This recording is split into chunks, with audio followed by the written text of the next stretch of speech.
Bugünü ötməsən sabaha çatmazsan. Siyasəti ötməsən ruhaniyyata çatmazsan. Ötərini ötməsən əbədiyə çatmazsan.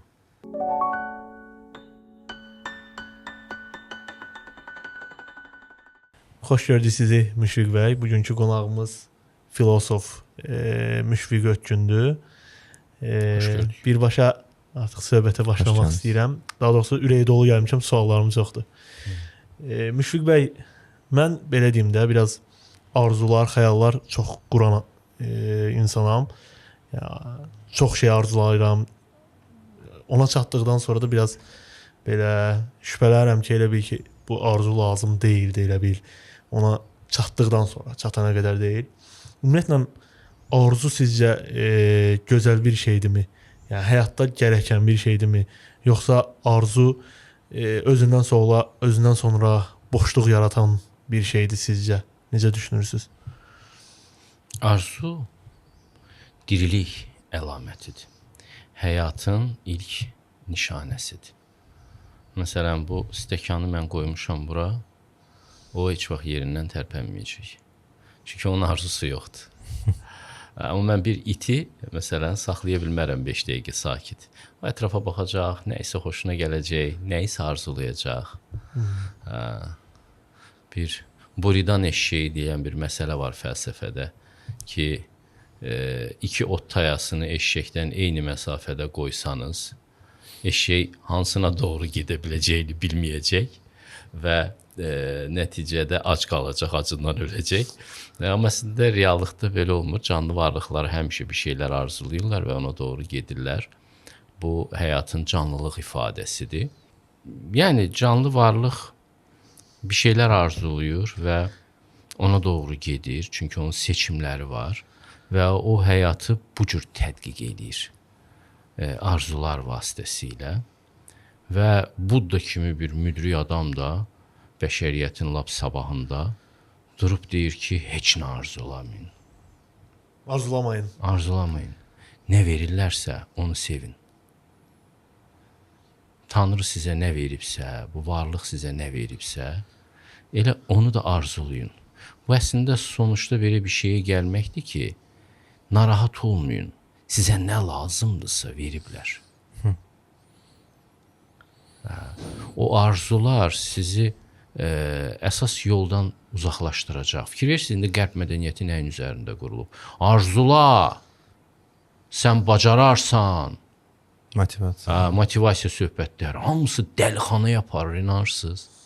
Böyük depressiya və dəlixananın qapısının ağzını açırlar bu söhbətlərlə. Sən bacararsan. Və uğur hekayələri danışırlar adamlara. 15.600 dəfə birini atqaz elədilər, rədd elədilər. Ondan sonra o 15.601-ci dəfədə buna qalib gəldi. Bu axmaqlıqdır. Tale ilə boğuşmaq, taleyin əleyhinə getmək. Bu Allahsız dünya görüşünün ifadəsidir. Mən demirəm ki, Allahla vuruşanlar, yəni Allahın yanında olaraq vuruşanlar, çabalayanlar həyatında, onlar heç ekstra səy göstərməyiblər, göstəriblər. İslam tarixi buna canlı sübutdur, məsələn. Amma o insanlar həmişə Allahla bağları əsas götürürlər. Tale ilə döyüşmürlər. Taleyin hökmünə boyun əyərək döyüşürlər. Döyüş sizin alnınıza yazıldı deyiləndə onlar döyüşüblər. Qaçılmazlığını dərk eləyəndə döyüşüblər. Amma burada sanki bir sənə düşmən olan bir tanrı var. O sənə nəyisə vermir. Sən ondan zorla qoparmağa çalışırsan. Bu psixologiyanın üzərində qururlar hər şeyi. Allah sizə Quranda deyir, mən sizə bir şey verməsəm, bütün dünya tökülüb gələ onu sizə verməz. Mən sizə bir şey versəm, bütün dünya əngəl olmağa çalışa, olmayacaq. Mən verəcəm onu sizə yenə də. Bu mənim məsələn Quranda ən çox sakitləşdirən ayədir. Fərahlıq verir. Mən arzularımı onda bastırdım. Təbii ki, bir şeylər istəyə bilərəm. Amma istəməkdə də çox israrlı olmaq lazımdır. Allah da bunu istəyirmi sənin üçün? Bir uşaq təsəvvürləyin. Ata-anası ona nə lazımdırsa ona verir. Hə. O isə məsələn qənd qabıdadır. Diqqəti ki, oradakı qəndləri götürsün, yesin. O qəndlər onun üçün zərərlidir. O səy göstərə bilər, 2 dənə tabletkanı üst-üstə qoyub qalxıb çıxıb onu götürə bilər, yıxıla bilər. Lazımdırmı bu onun üçün? Onu yuxarı qoyublar demək zənnik deyil.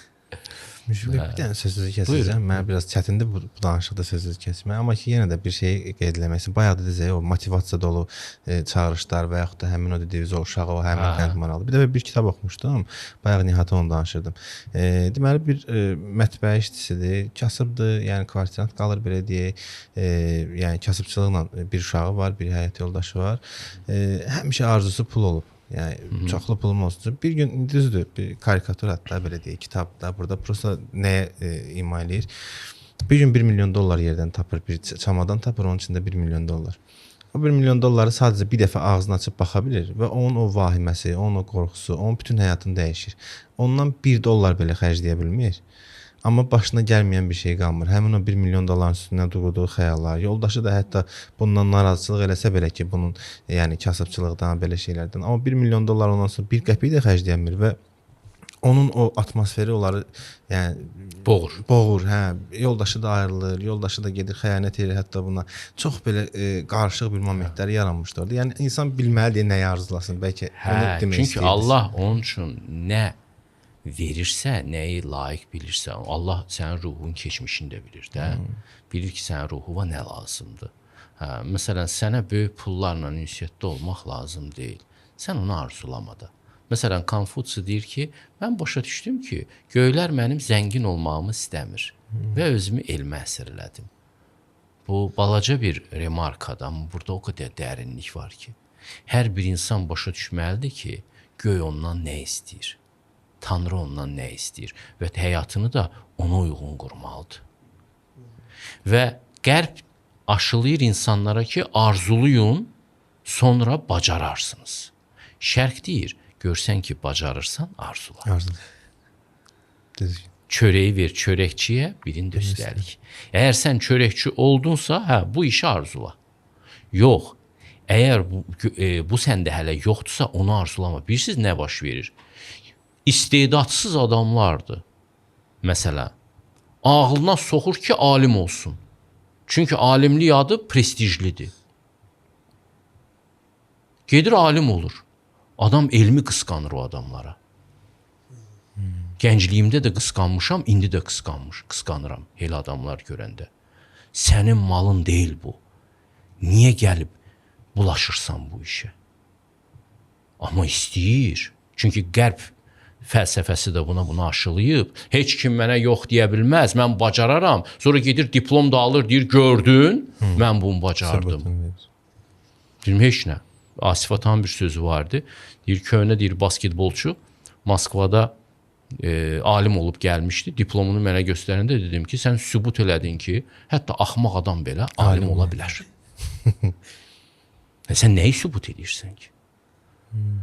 Ona görə də bu arzularla xəstələndirmək, insan özünü tədqiq eləməlidir ilk öncə. Özünü anlamalıdır. Mən kiməm, nəyəm, nə üçün yaranmışam? Baxın, yer üzündə quşlar da çox fərqlidir, heyvanlar da çox fərqlidir. Hər quşun, hər heyvanın da öz təyinatı var. İnsanlar da çox çeşidli təyinatlardadılar. Biri qağayıdır, o birisi sərçədir. Biri hətta qarğadır. Hamı qartal olmaz. İndi hamı qartal olmaq eşqinə düşsə, bu necə bir bəla olacaq? Sərçənin həyatı məhv olacaq. Qarğa zalımın zalımı olacaq qartal ola bilmədiyi üçün. Qağayı məhv olacaq. Göyərçin xoşbaxtlığını itirəcək. İnsanlar fərqlidirlər. Fərqli missiyalar üçün doğulurlar. İnsan o zaman xoşbaxt olur ki, öz missiyasını dərk edib, Allahın onun üçün nəzərdə tutduğu rolu oynayır. Xidmətdədir bu həyatın mənası. Bunu da mən Konfutsiyadan öyrəndim. Və öz yerini tap, özünü dərk elə. Özünü dərk etmədən arzular arzulamağa girişərsən, özünü bədbaxt eləyərsən. Ki, bunu da bizə təlqin eləyirlər. Cavabınız çox dolğun oldu. Belə bəzi suallarım belə sıradan çıxdı demək olar ki. Amma belə bir şey məni maraqlandırır indi ki, mən belə düşünürəm ki, nəsə arzuladıqda bunun qarşılığında imtina edə biləcəyimiz nələrsə olmalıdır da. Məsəl üçün, əgər iş arzulayıramsa, məsəl üçün vaxtımdan imtina eləməli olduğumu bilirəm. Yəni sizcə bu imtinalarımızın hansısa bir sərhəddə olmalıdır? Yəni bunun bir etikası varmı ki, bura qədər imtina fədakarlıq yoxsa demək istəyirsən? Qurban. Bəli. Qurbanlar vermək çox zəruridir. Bizim müdrik babalarımız uşaqlıqda bizə nağıllar danışardılar. Mənim gözüm açılan kimi nağıllar kitablarını oxumağı çox sevirdim. Özdə fərqli xalqların nağıllarını oxuyurdum. O vaxtlar uşaq kitabxanalarında olurdu belə şeylər. Gürcü nağılları, Eston nağılları var idi. Təbriz nağılları, ən çox da Azərbaycan nağıllarını sevirdim. Ona görə yox ki, Azərbaycan, çünki çox dərin olurdular. İndi Azərbaycan nağıllarının da bir çoxsu sırf Azərbaycan nağılları deyildi. Böyük bir müsəlman sivilizasiyasında yaranmış nağılların toplusu idi çox zaman. Və o nağıllarda çox maraqlı hikmətlər var idi. Anlamasam belə birbaş ürəyimə otururdu. Onlardan biri də məsələn Məlik Məmmədin Simurq quşunun üstündə uçması idi. O orada uçanda o quşun üstündə quş deyir ki, Simurq da səadətə aparan quşdur da. Quş deyir ki, qa deyəndə mənə ət verərsən, qu deyəndə su verərsən. O da çoxlu tuluq, ət falan götürüb minib quşun belinə. Yolda ət və su qurtarır. Bu qa deyəndə quş yerə düşməsin deyə kəsir budunun ətini verir. Nəsə quş da onu yemir, nəsə onu indirir. Amma bu da şərtdir ki, sən hədəfivə çatmaq üçün özündən kəsib verməlisən. Boğazından kəsib verməlisən. Belə bir fədakarlıq həqiqətən, belə bir qurbanlarla. Ona görə qurban ideyası əbədi ideyadır və bütün xalqların dini, adətlərində ən əsas ayin kimi olmalıdır. Qurban vermək. Sən bunun üçün nə verə bilərsən? Və kim daha çox bədəl ödəyirsə, sizə sirr açım, o daha çox da mükafat alır. Məsələn, daha bahalı maşın almaq üçün daha çox pul verməlisən, elə deyilmi? Daha da çox da işləməlisən. Daha böyük həqiqətə çatmaq üçün daha çox qurban verməlisən. Və Kəbir var idi, bir Hind şairi idi, müsəlman əsilli Hind şairi. Hindlər də sevirdi onu, müsəlmanlar da sevirdi. Onun bir şeirində var, mən şeir əzbərləməyi bacarmıram. Amma deyir ki, tərəzinin bu tərəfinə başıvı qoymasan, o biri tərəfinə həqiqət qoymayacaqlar. Bütün sir bundadır. Amma hərdən o qədər çətindir ki, düzgün yerə enerjini vermək, düzgün hədəfə enerjini. Mən indi biraz başqa cür yanaşıram özümə ki, səhv eləmək şansını tanıyıram, qoy gedim səhv eləyim, səhv elədikcə öyrəneyim. Bu bəzən hədəfimdə düz seçmədiyim yerlər olub. Amma elə düzgün vurğuladınız. Yəni düzgün yerə, düzgün hədəfə enerjini vermək. Hərdən o qədər enerjim gedib ki, lazımsız yerlərdə. Bilsiz niyə? Depolamışam datadır. Bilmişəm ki, o şeydə var, yəni bu işıq, bu lampa 59 dəfə belə yanmadı, birində yandı. Yəni o yanmadığı yerləri bilmişəm, başa düşmüşəm, amma enerjimiz gedib ona da. Bilsiz nətərdir? Bu dəqiqə ən nadir görünən xüsusiyyət keçmişdə adamların çox dadına çatırdı və bunu deyirdilər. Əgər sizdə ağsaqqal sözünə uymaq, dinləmək kimi gözəl bir keyfiyyət varsa, siz həyatda az enerji xərcləyəcəksiniz. Yox, elə bir hikmətiniz yoxdursa, dikbaşlığınız çoxdursa, sizə dikbaşlıq aşılayıblarsa, o zaman elə öz saysız hesabsız səhvlərinizdən öyrənmək zorundasınız. Adətən adama bir ağsaqqal ya bir müdrik çıxarır Allah qarşısına. Həssaslığınız olmalıdır ki, egonuza yenilməyəsiniz, o adamdan dərsləri ala biləsiniz. O sizin ömrünüzü qabağa atar. Ona görə şərqdə həmişə müəllimə hörmət eləmək çox önəmli bir, ağsaqqala hörmət eləmək çox önəmli bir məqam idi. İndi fikir verirsiniz, ağsaqqallıq kultunu necə dağıdırlar? Dağıdırlar. Məhv edirlər. Gənclərin çoxsunu danışdır, deyir, bu yaşlı nəsil ölüb qutarmasa biz gün görməyəcəyik. Tezislərinin məcmu budur. Utanmırlar da. Və sizə bir şey deyim, onlar yaşlılığında heç bir hörmət görməyəcəklər heç kəsdən. Onlar ki, bu fikirlərə gəlib çıxıblar, heç vaxt hörmət görməyəcəklər və çox peşman olacaqlar bugünkü düşüncələrinə görə. ağsaqqaldan bir şeylər öyrənmək olar. Mən məsələn gəncliyimdə 2-3 nəfərə rast gəldim ki, onlar belə mənə qulaq asdılar, 20 yaşlarım var idi. Birdən belə qəfil dedilər ki, səndən filosof olacaq. Mən də mühəndislikdə oxuyan adam, bu filosof nə olan şeydir? Niyə bunlar belə dedilər? Çox fərqli adamlar idilər. Biri mühəndis idi, o birisi həkim idi. Amma yaşlı adamlar idilər. Bir də qeyri-millətlər idilər. Ya da deyim, biri erməni idi, biri rus idi. Və bu iki adamın bir il ərzində bunu mənə söyləməsi mənə düşündürdü. Bir dəstək oldu. Yəni çox variantlar vardı qarşımda ki, mən nə olmaq istəyirəm. Bu ikisinin üst-üstə gəlməsi məni düşündürdü.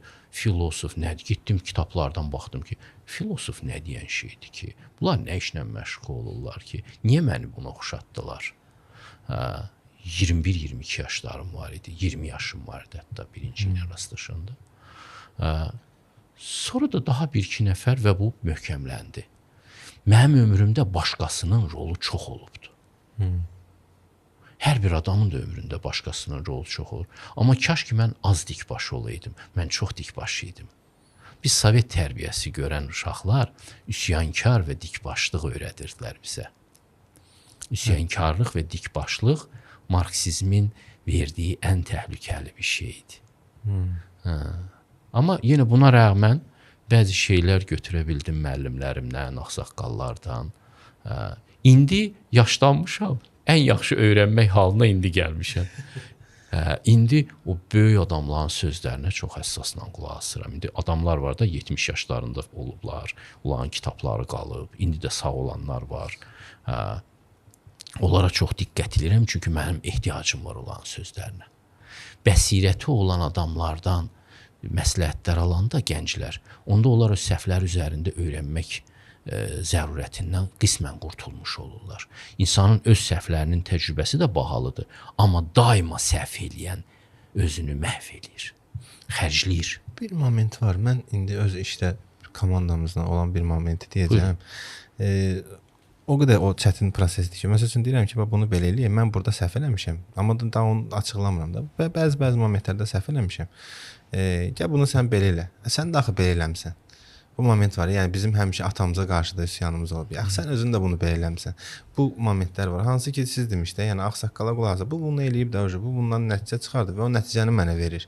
Biraz o çətindir o şeydə də. Mən düzdür, yaşım çox deyil, 33 yaşım var, amma mən də qarşılaşıram biraz özümdən balaca yaşlı adamlarla ki, deyir yox, sən özün bunu belə getmisən də, mən də belə eləyəcəm.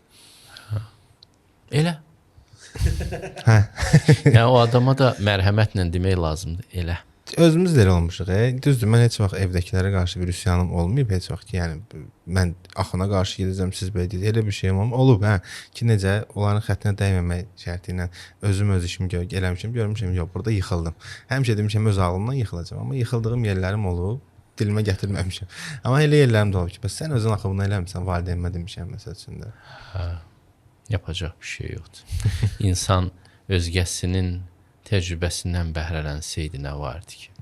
O öz axmaqlığını tam tədqiq eləmək istəyir. Axıra kimi. Reallıqdan biraz siz həqiqət deyirsiniz. Dediyiniz o qərb fəlsəfəsinin çatdırdığı budur ki, yəni bunun adını məncə belə qoya bilərik ki, biz reallığa təsir edə bilirik. Reallıq əksi bir şey yoxdur da, yəni reallıq bizə təsir etmir. Məsəl üçün Sir kitabı var. Bilməm, izləşmisiniz yoxsa yox. Kitabın ümumi məğzi ondan ibarətdir ki, biz sadəcə arzuluyuruq və arzuladığımız reallığı formalaşdırır. Arzularımız. Mən bu barədə sualı belə formalaşdırım. Sizcə reallıq bizə təsir edən bir məfhumdur, yoxsa biz sadəcə düşüncələrimizlə reallığa təsir edirik? Yəni hansı daha önəmlidir? Şərq fəlsəfəsinin və bütün müqəddəs kitablarının verdiyi baxış açısı budur ki, siz bir şeylər arzulayanda Allah onu qarşınıza çıxarır ki, baxasan ki, bu şeydə heç nə yoxdur. Neynəsin? Axmaq da adam. İsrarla bunu arzuluyur. Məsələn, elə adam mən görmüşəm ki, israrla var dövlət arzuluyubdur. Allah ömrü boyu ona verməyibdir. Sonra o qədər başqa işini arzulamayıb da bu adam. Elm, bilgi, heç nə. Xeyirxahlıq, ancaq para arzulayıb Allahdan. Tək bir şey arzulayıb. Səhər, axşam. Axır Allah verdi ona. Uzaqdan tanıdığım bir adamdır. Aldı özünə maşın, ev, eşik. Sonra da başladı narkotik almağa. 6 ay içində məhv elədi özünü. Boşluq. Sanki Allah deyir ki, yaxşı al. Mən ona görə vermirdim bunu sənə. Amma sən çox israr etdin.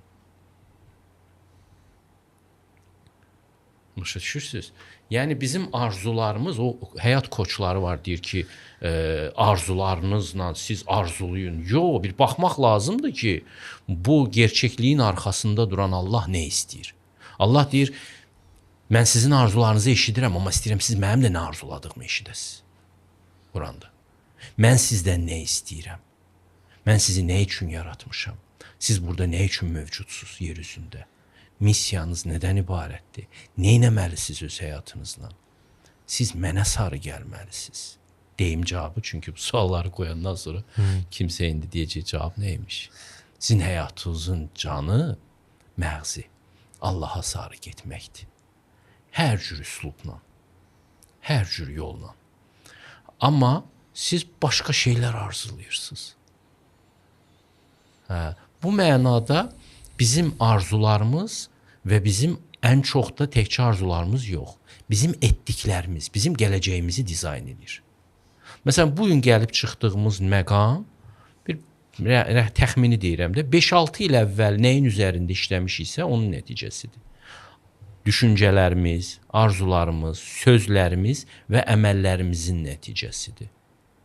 Allah bu həyatı bizim üçün dizayn edib, çünki biz buna doğru gəlmişik və buna da layiq olmuşuq, aşağı yuxarı. İndi onu bizə göstərir. Baxım görüm özünüzü necə aparacaqsınız. Bugün düşündükləriniz, etdikləriniz, dedikləriniz sizin gələcək həyatınızı dizayn edir. Başa düşürsünüz? Və həyatı dizayn eləməkdə ən önəmli şey də nədir ki, Quranın hər səhifəsində bu deyilir. Bhagavad Gita'da da deyilir, Dhammapada'da da deyilir, İncildə də deyilir. Həyatı dizayn eləməyin əsas işi, əsas məqamı arzular deyil, xeyr əməllərdir. Tam yanlış deyirlər o həyat koçları. Arzulayın. Hələ sən arzulayarsan, Allah başıma daş salar o arzu ilə. Arzuyu yerinə yetirər. O sənə xeyirli olmayacaq bir arzu, Allahın mərhəməti nə qədər də böyük olsa, sonda deyəcək ki, bunun başqa müalicəsi yoxdur. Allah. Al sox gözlə. O mənada. Verər. Amma həyatı yaxşılığa doğru dəyişmək. Ki biz Fatihə surəsində müsəlmanlar deyirik ki, bəs bizi nemət verdiklərindən elə qəzəbə düçar olanlardır. Bu da arzudur. Fatihə surəsi arzudur. Amma bizi nemət verilənlərdən elə deyirik. Həqiqi nemət verilənlərdən deyirsən sən, Allah deyir. Onda yaxşılıq elə. Hər gün yaxşılıq elə. Bu, dünyanın ən sirli bir formulasıdır. Yaxşılıq eləmək. Yaxşılıq eləyirsən, həm keçmişə təsirin var. Keçmişdəki günahları təmizləyirsən. Həm bugünün fərahlanır. Gələcəyin də işıqlı olur. Bax, həyatı dizayn eləmə vasitəsi xeyr əməllərdir, arzular yox. O koçlara inanmayın. Onlar cəhənnəmə səsləyirlər. Bilmədiklərindən danışırlar. Biraz bu danışdıqlarınız sizə cahil sualı kimi qalır. Deməli, bu dediyiniz, daha doğrusu verdiyim sualda ki, bu arzulamaq məsələsində Qərbin iddiası odur ki, arzuladığına inanırsansa, bu reallaşacaq. Bunun mən biraz dinlə uzlaşan tərəfini onda görürəm ki, əgər mən Allaha inanıramsa və inancım tamdırsa, məsəl üçün arzu etdiyim şey, o rahatçılığım ki, onsuz da mən Allahdan istəmişəm, bu olacaq. Biraz din bizi buna təsvir axı ki, yəni arxayın ol. Arxayın olsan, yəni arxalansan o zaman olacaq da, yəni sən ən böyük yaradana arxalanırsansa, o zaman sənin arzuların reallaşa bilər. Buradan belə bir cahillik altında gizlənərək bu sual verim. Buradan belə bir şey çıxırmı ki, bizim inanılması çətin olan din əslində bizim inanılması çətin olan arzularımızın inandırıcı göstərmək üçün bir məkandır, belə deyək ki, mənim onun altında artıq inanılası şey deyil bu. İstəniləsi bir şey deyil. Bunu istəmək üçün, buna istəyib inanmaq üçün bir dənə yol var, din. Hansısa bir möcüzə. Yəni din bu vasitədirmi ümumiyyətlə insan həyatında, yoxsa doğrudan da bundan da o tərəfə ali bilmirəm. Din elə bir vasitə deyil. Din sadəcə olaraq insana deməkdir ki, biz sizi yaratdıq və sizə biganə də deyilik. İsa Peyğəmbər deyirdi ki, o bizim atamız kimidir. Ata əlbəttə ki, hər şeyi nəzərə alır. Çox həyəcan yapırsınız. Çox narahatsınız, ruzimardan gələcək. Evladlarınızı belə öldürürsünüz. Ruzisizliyin qorxusundan. Çox həyəcan yapırsınız. İsa Peyğəmbər deyirdi, baxın çöldəki çiçəklərə. Süleymandan daha gözəl geyiniblər. Allah onları geyindirir eləcə. Quşlara baxın, azuqə toplamırlar. Amma həmişə yeməkləri var. Quranda da buna aid ayələr var. Deyir ki, evindən bayıra çıxmayan heyvanları belə biz yedizdiririk. Biz çox narahatıq. Elə bilirik ki, bura düşmüşük, tam tənhayıq. Biz tənha deyilik, bizim başımızın üstündə Allah var. Bizi güdən, bizi aparan, bizim cahil və kal ruhlarımızı yetkinliyə doğru aparan Allah var başımız üstündə. Bütün şərq müdriklüyü bunu deyir bizə. Və din də səni sakitləşdirmək üçündür. Tərbiyəli, uslu çocuq eləmək üçündür. Ki, çox xuliqanlıq eləməklə. Elə bilmə nəzarətsizsən. Etdiyin xardal toxumu boyda pisliyin cavabını verməli olacaqsan. Balaca bir kobudluğun belə cavabını verməli olacaqsan. Amma eyni zamanda etdiyin balaca bir xeyrin belə, yaxşılığın belə qarşılığını görəcəksən. Hətta biraz daha artıq. Çünki Allah dəstəkləmək istəyəcək səni bu yolda. Amma sən birinci uğurda Allahı unudursan. Elə bilirsən özün nail oldun ona. Qərb hekayələrinin bir çoxusu da mən buna nail oldum, mən buna nail. Sən necə nail ola bilərsən ona? Uşaqlara axmaq-axmaq şeylər aşılayırlar. Mən nail oldum, girdim instituta falan. Bala, sən oxudun, düzdür. Amma evin internetin pulunu kim verirdi? Evin suyunun pulunu kim verirdi? Buzdolabını kim doldururdu? Ayaqqabı kim alırdı sənə məktəbə getmək üçün? Sən valideyn nəvi görmürsən. Sənə o iti zəkanı kim vermişdi? Allah. Sənə o gözləri kim vermişdi? Tərbiyən olsun. Bir balaca uğur qazanmısan, o qarilla kimi sinəvə döyə-döyə durmusan. Ayıb deyilmi? Yəni, doğru olmayan əxlaq, davranış, həqiqətin tamamən saya salınmamasından irəli gəlir. Ona görə insan ağlını işlətməlidir ki, və onun yanında ağsaqqallar da ona bunu göstərməlidir ki, insan başına böyük zülüm açmasın.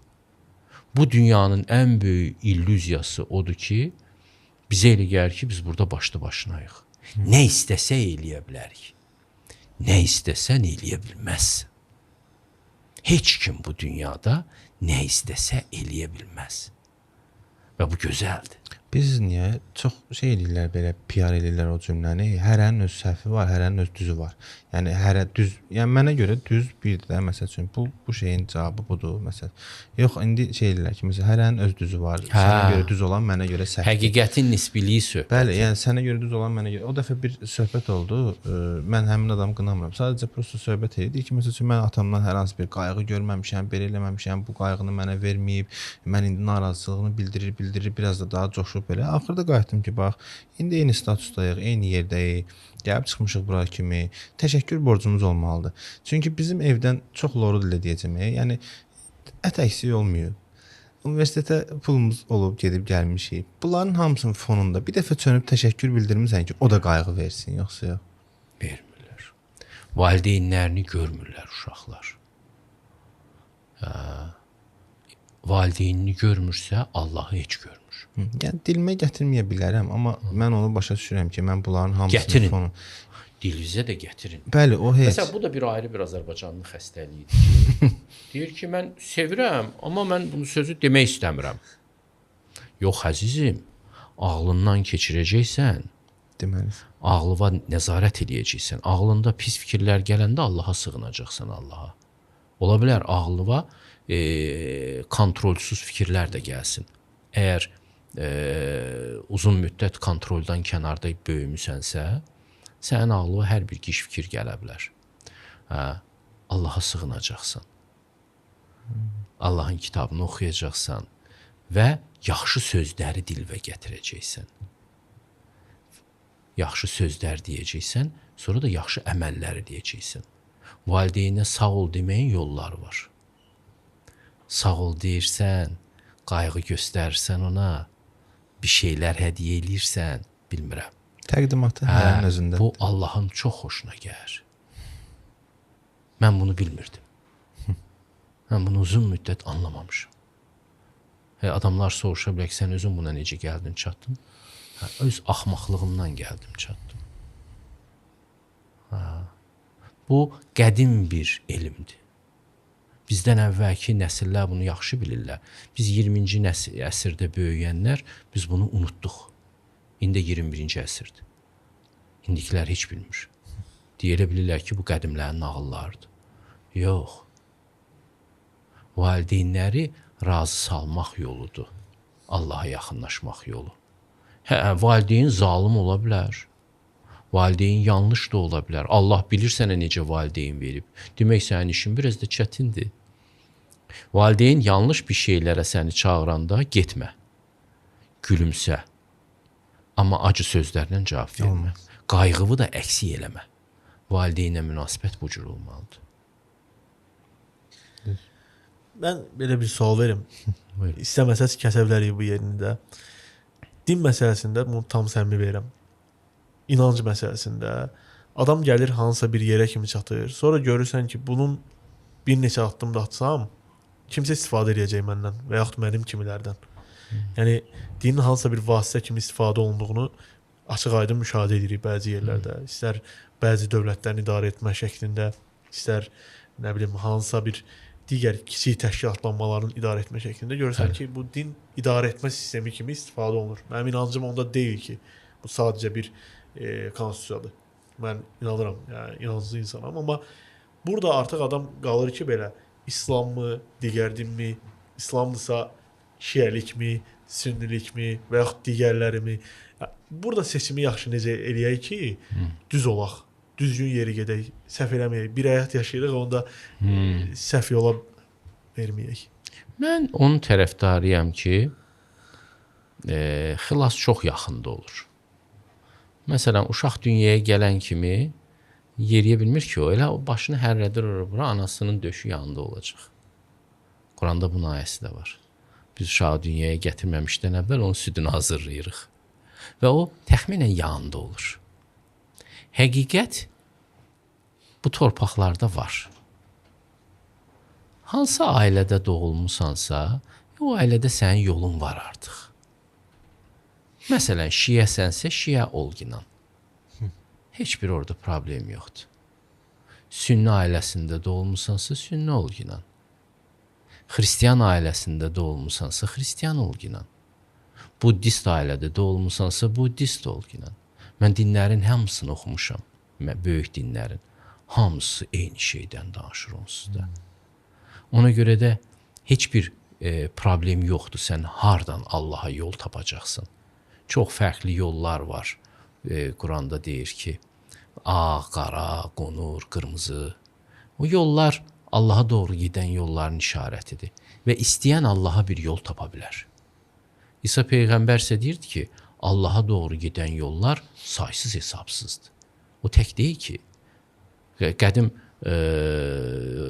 dünyada, Avropada belə bir söz vardı. Bütün yollar Romaya gedir. Çünki Avropada ümumiyyətlə yol çəkən Romalılar olub da, bilirsiniz. İmperiyaların hər yerinə qədər yol çəkirlər. Çox da gözəl yollar çəkirlər. Hələ də qalmış hissələr var. İndi asfalt görürsən ki, 5 ildən sonra qalxır, adamın üzünə durur. Amma o dövrün yollarını çox keyfiyyətlə çəkirdilər və söz var idi ki, bütün yollar Romaya aparırdı. Oradan da vergiləri aparmaq üçün idi o yollar. Və bütün yollar Allaha aparır. Heç narahat olmayın. Və əgər siz həqiqətən ürəyinizlə gedirsinizsə bu yolu, ayaqlarınızla yox deyəcək. Ürəyinizlə gedirsinizsə, Allah sizi azmağa qoymaz, əməllərinizin də azmasına imkan verməz. O sizi yönəldəcək, yönəldən var sizi. Hə, sizlə manipulyasiya eləyəcəklərsə, demək siz manipulyasiya olunmağı haqq etmisiniz. Hardasa bir səhv eləmisiniz, orada onu yanmalısınız, o acını yaşamalısınız. Amma ürəklə gedirsinizsə, səmimiyyət qatmısınızsa ora, o sizi doğru yola aparacaq, o sizi incitməyə qoymaz. Çox sağ olun. Mənim üçün belə deyim də, yəni tam bir cavabdır əslində. Bəs şeyə necə baxırsınız? Məsəl üçün insanın özünün öz həqiqətini axtarmağı, yəni yenə də cahilliyə sığınaq. Kitabsız, sadəcə öz praktikam və yaxud digər eşitdiklərim.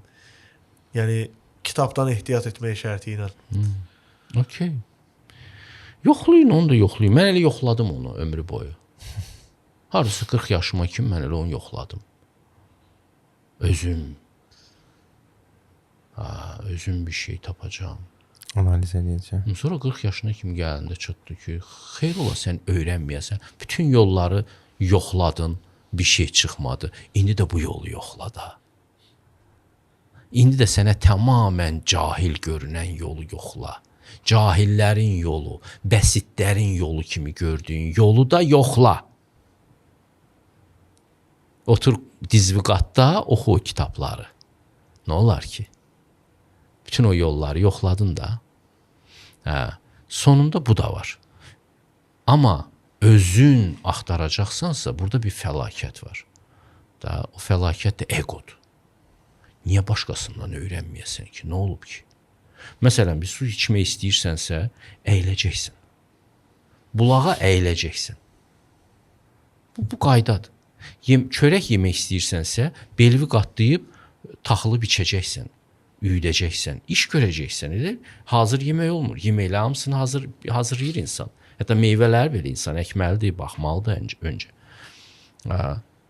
Sən niyə əyilməyəsən ki, başqasının yanında, başqasının təcrübəsindən öyrənməyəsən ki, bu sənə niyə bu qədər ağır olsun ki? Sən özəlsən, sən egolusan, sən özün tapacaqsan yolu. Okey. Olur bəzən, məsələn, heç kimdən yol soruşmursan, gedirsən, azırsan, qalırsan, sonra axır zəng eləyirsən. Dosta zəng eləyirsən ki, qalmışam burada, tapa bilmirəm yolu. Vaqif Səmədoğlu'nun şeiri vardı ki, mən buradayam Allahım. Elə bir ki, sonunda zəng eləyir Allah'a ki, unudarsan birdən məni, mən buradayam.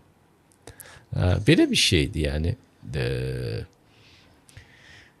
Özün gedə bilərsən bəlkə də o yolu, amma məsələn İbrahim kimi olsan, çox səmimi olsan, İbrahim özü getdi Allaha sarı. Heç bir din yox idi və öyrəndi, səhvlər üzərində öyrənirdi, amma çox səmimi idi və biliyi yolunda qurban verməkdən də çəkinmirdi. O bilirdi ki, onu öldürə bilərlər, o bütləri dağıtdı. Doğru bir hərəkət deyildi bəlkə də. Yəni girəsən cəmaatın məbədində bütlərini dağıdasan, məsələn indi kim elə bir şey eləsə, ona bir iş kəsilər də deyilmi? Ki sən mülkiyyətini dağıtmısan insanların. Amma bu gənc oğlan idi bunu eləyəndə. Və insan anlamaq istəyirdi. Siz deyirsiniz ki, bunlar tanrıdırlar, bunlar özlərini müdafiə edə bilmirlər. O yekəsi deyir, dağıdıb bunları. Görürsünüz, balta ondadır. Hətta lağ eləyir. Çünki adam israrla bir şey anlamaq istəyirdi. Sonra məsələn deyir, aydır mənim Allahım. Sonra deyir, günəşdir mənim. Bu işarə, mən elə bilirəm ki, bu adam fərqli-fərqli sektalarda illərlə vaxt keçiribdi. Onları öyrənib, sonra görüb, yox, bunlar Allah deyil. Və xeyir əməlləri ilə, doğru qəlbi ilə, səmimiyyəti ilə haqq eləyib o yolu. Təxminən o cürdə Musa tapdı həqiqəti. Məsələn, o da səhraya getdi. Düzdür, o da bir peyğəmbər yanına gedib düşdü, Şüeybin ailəsinə və orada da öyrəndi. Amma hər halda o da öyrənə-öyrənə getdi. Öyrənə-öyrənə getdi və çox səmimi olarsa insan, xeyirxah olarsa, təvazökar olarsa, egosuz olarsa o bu yolu çatacaq. Amma egosuz olarsansa elə sənə birisi də verəcək də o həqiqəti. Niyə götürməyəsən ki? Mütləq birisi sənə bir şey deyir. Ümumiyyətcə bu ego, mən özümə belə primitiv sual da olsa, ego ümumiyyətcə belə insana xas olan sifətlərdən biridir. Bu yaxşıdır yoxsa pisdir? Pismiş. Mən ancaq pis nümunələrdən bir egosuna görə belə oldu, egosuna görə belə oldu. Yəni heç o yaxşı, düzgün yerdə istifadə etdiyimiz bir yer olmamalıdır, elə başa düşdüm cavabda. Ego elə bir qorxudan irəli gəlir ki, mən özümü qorumasam, mənim şəxsiyyətim düşəcək yerə. Həqiqi xarizmatik adamlar isə bilirlər ki, onları alçaltmaq mümkün deyil. Onların dəyəri var. Görmür heç nə. Ki, lap onu belə çox alçaltmaq olar, neynəmək olar, çarmıxa çəkmək olar. İsa Peyğəmbəri çarmıxa çəkdilər, o alçaltma vasitəsi idi. Oğruları, quldurları çarmıxa çəkirdilər, qladiatorları çarmıxa. Bu Romanın böyük cinayətkarlara elədiyi bir cəza üsulu idi. Amma nə baş verdi? Xaç müqəddəsləşdi. Başa düşürsünüz? Təqib eləyirlər, təhqir eləyirlər. Adam, məsələn, Məkkədən müsəlmanları qovdular. Rüsvayçılıqdır bu. Məkkənin ən hörmətli ailələri idi. Peyğəmbər qarşı hamısını qovdular. Mülklərini aldılar əlindən. Ailələr parçalandı. Dağ çəkdilər ürəklərinə. Ki, bax, sizin ona görə oldu ki, siz Məhəmmədin arxasıca getdiniz. Bunu ona görə elədik. Siz bizim dinimizə arxa çevirdiniz. Rüsva elədilər onları bir növ. Amma Allah onların izzətini qorudu, daha da şərəfləndirdi. Və bu da bir həqiqətdir ki, sən çox dəyərlisən. Olar ki, bizim ağlımız həyəcanlanır falan, biz narahat oluruq. Mənə də bu xasdır, məsələn. Nataraz bir yerdə tutulanda ola bilər ki, özümü təhqir olmuş hiss eləyə bilərəm. Amma biraz keçər özümə gələn kimi başa düşərəm ki, boş şeydir. Bizim qiymətimizi Allah ürəyimizə damğa kimi basıbdır. O möhür bizi dəyərli eləyibdir, Allahın möhürü ürəyimizdə. Onu qiymətdən salmaq mümkün deyil. Biz çox dəyərliyik, biz insanlar. Biraz deyə standartlaşdırırlar. Bir şey adama deyə öyrəşdirərlər. İnsanlar indi bəzən o bayaq deyə bu səhv bir sifətdir də, yəni insan üçün. Görürsən, fəxr kimidirlər ki, mən egolayam, mən narsistəm, mən beləyəm. Yəni bunu bir ola ki, mən utana deyim ki, biraz egolayam bu momentdə. O ayrı bir şey. Bir də ki, mən egolayam burada. Sən mənə görə və yaxud narsistəm burada və ya hansısa münasibətdə. O şeir var idi, qəşəng mahnıda deyir, vüqarı nə edirsən, sənin vüqarın mənəm. Bu mənada bütün insanların vüqarı Allahdır. Bizi bir vüqarda ancaq qaçmaq vaxtımız, narahat olmaq vaxtımız deyil. Olur, eləyirik biz bunu, amma bunun narahatlığından azad olanda daha qürurlu oluruq. Daha böyük oluruq. Həqiqi mənada. Ona görə egoist adam özünə hörməti quldurcasına zorla insanlardan tələb eləyən adamdır. Ağır bir insandır. Mən egoist adamlarla ünsiyyətdən sonra çox yoruluram. Çox yoruluram. Elə bir başımda oturur. Nə qədər o adamla ünsiyyətdə oluramsa, bir o qədər dəqiqələri onun başımda oturur. Saxlaya bilmirəm onu başımda. Mən narahatdır, sevgisizlik şey var. El istəyir ki, sən də onu zorla sevəsən. Amma bir də bir şey də deyim, tam əksini deyəcəm. Aha. Bir də adamlar var, biraz özündən çox belə narazı, tam belə özünə Əksiklik. belə də fərqində o da deyil. onun o bir tərəfi. Onlar da fərqində deyil. Təbii. Yəni, O da onun əks tərəfidir. yəni bir şeyi bacarır, amma görsən qorxa-qorxa, inamsız. Sizə bir şey söyləyim. O eqolu adamların yaşadan da o əksiklərdir. Həmişə eqolu adamın yanında bir əksik adam görərsiniz. O onunla dostluq eləyir, onun əksikliyini qidalan, bəsləyir. Bu da bunun artıqlığını bəsləyir. Bunların ikisi də yarım adamdılar. Həqiqi adam deyirlər. Məsələn, eqolu adam ləyaqətli bir adamın yanında olanda o özünü narahat hiss edir. Hiss edir bu adam ona bir pis söz demir, yaralamaq istəmir onu. Amma belə susmağından, görmür onu, bir şey danışmamağından o nəsə belə bir şey, mesajlar alır. Ki bu adam nəsə belə şey, çox danışırlar. Eqolu adamlar sənin yanında çox danışırlar. İndi məni dəvət eləmisiniz deyə mən danışıram. Yox, estağfurullah. Mən podkastı aparmalıyam ona görə də. Amma məsələn qohumlarım bilir ki, onlarla ünsiyyətdə mən çox az danışanam. Adətən qohumların arasında onlar danışırlar, mən qulaq asıram. Bizən insanlar elə bir ki, fərqində olmayanda belə də gedirlər. Mən məsəl üçün bir şeyin fərqində olanda mən bilirəm ki, hardayam, yanımdakı kimdir, o danışmasa hansı mesajı verir və yaxud da bir də fərqində olmayan adamlar var, bilmir hansı yerdədir. Deməyim odur ki, o fərqindəliyi olan adamın yanında əksi adam da özünü taras hiss eləmir. Çünki o fərqindəliyi olan adam ona həmişə ləyaqət aşılayır.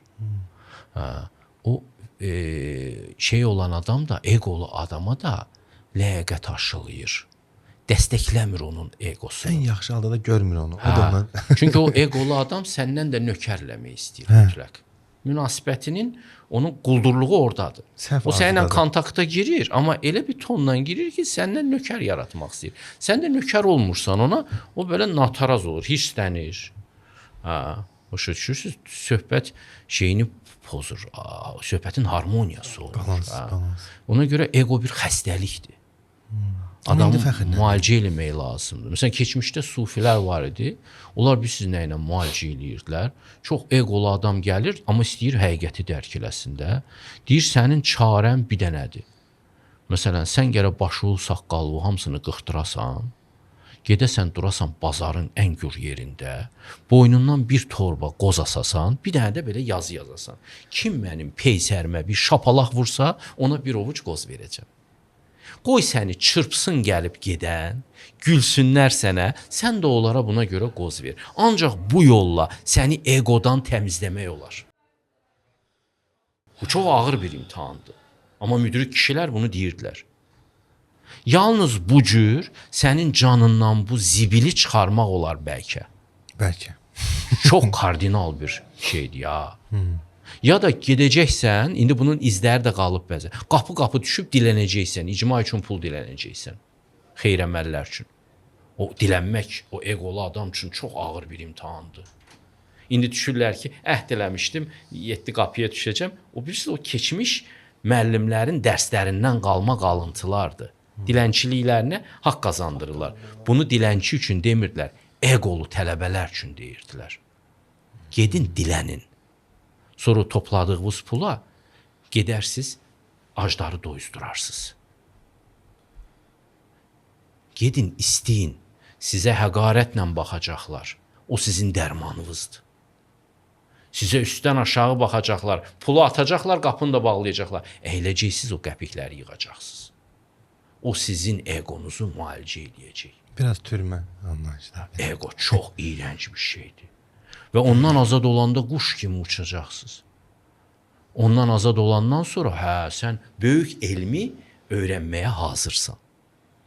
Yoxsa məsələn, biz bu qədər alimlər yetişdiririk, fəlsəfə doktorları, nə bilim, elmlər doktoru, akademik, onda görə bizdə elm çiçəklənəydi. Nə danışırsınız? Elmi dərəcəsi artdıqca adamın egosu artır. Deyirsən, mənim tayımda ölsən. Təsəvvürsən. Kafedra müdürüdür, ya bir nədir falan, bu buna mane olur. Lazımsız diskriminasiya. Yaxşı insanlar da çoxdur, şükür Allaha, elmdə. Amma bəzilərinə də bu mane olur. Çünki ego imkan vermir elm çiçəklənsin. Gərək eqon olmaya. Balans olmalıdır. Bunu müalicə eləyəsən gərək özündə. O da istəyir həqiqəti dərk eləsin, özünü də həsrləyib elmə, amma elmdə çiçəklənmə. Allah bərəkət vermir elminə.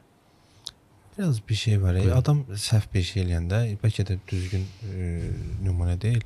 Məsələn, biz bilirik səhvdir bu, amma bir neçə dəfə bu səhv eləyəndə üz üstə sözüm sırtılı biraz insan. Adicə nümunəsini deyim, nəsə bir səhv hərəkət eləmişəm, mən bunun fərqində olmasam, bunu bir də eləsəm, ki də elə, adicə lap dilənmək və yaxud da hər hansı bir xırda bir şey deyəcəm. O pis bir şey deyil bəlkə də. Adamlar var ki, mən heç vaxt borc götürmürəm.